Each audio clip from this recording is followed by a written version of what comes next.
Welcome to this special limited edition of On the Spot. You may be expecting Tony Mulvey, but I am Thomas. Our names both start with a T, but our topics will be completely different. Today, we're going to talk about fear and loathing in the truckload spot market. Now, myself and Donnie came from an enterprise truckload fleet or a national carrier, or if you're mad at them, you call them a mega carrier with thousands or tens of thousands of trucks on the road. So when we're looking at situations like declines in operating authorities and spot market situations, it's two different worlds. We're going to peel the curtain behind what it's like in a large asset-based carrier. And, one of the big things when we talk about spot rate declines, from your experience being an analyst booking as well, what does that look like from a carrier that's typically 90% contract? See, and it's funny is, here we come from different sides. You came from contract side, I came from spot side.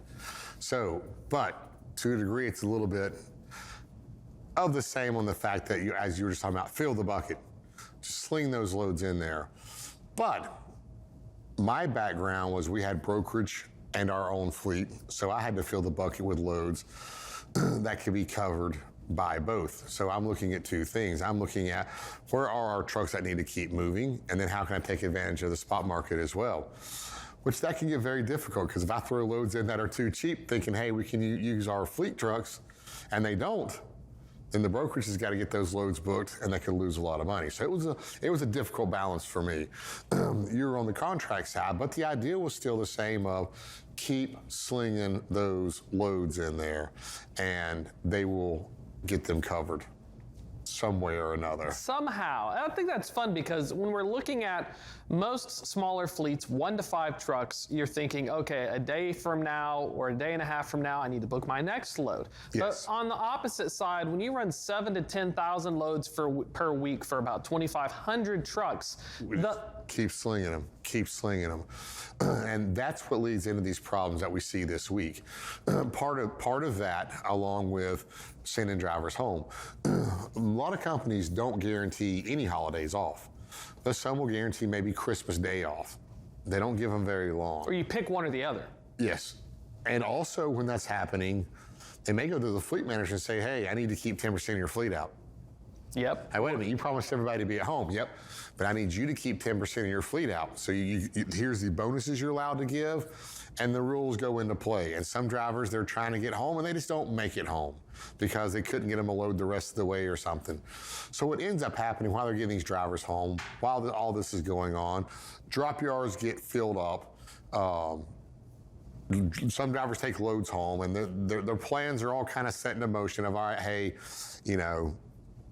we need all y'all 18 at the yard at 6 a.m.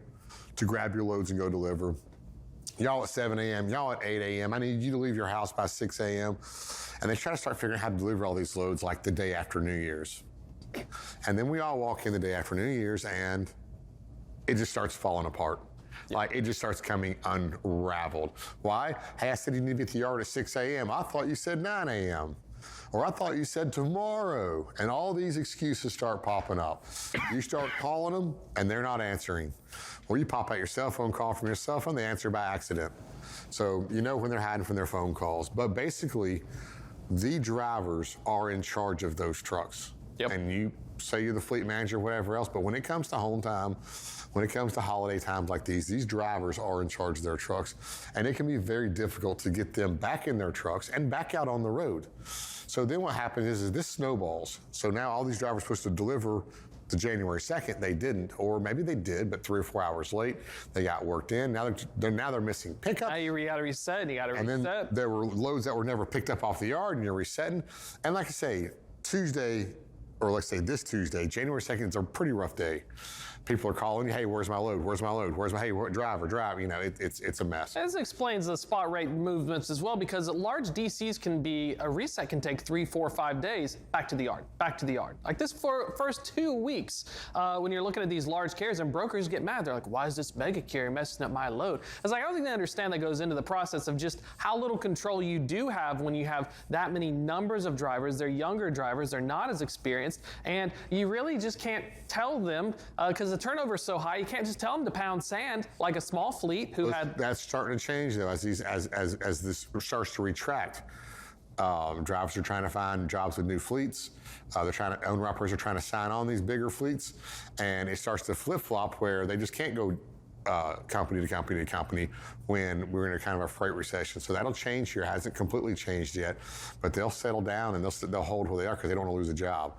But like you said, when these mega carriers start missing their loads, you'll have the shippers calling brokers because they can get trucks there in 3 or 4 hours and they'll pay a little bit more.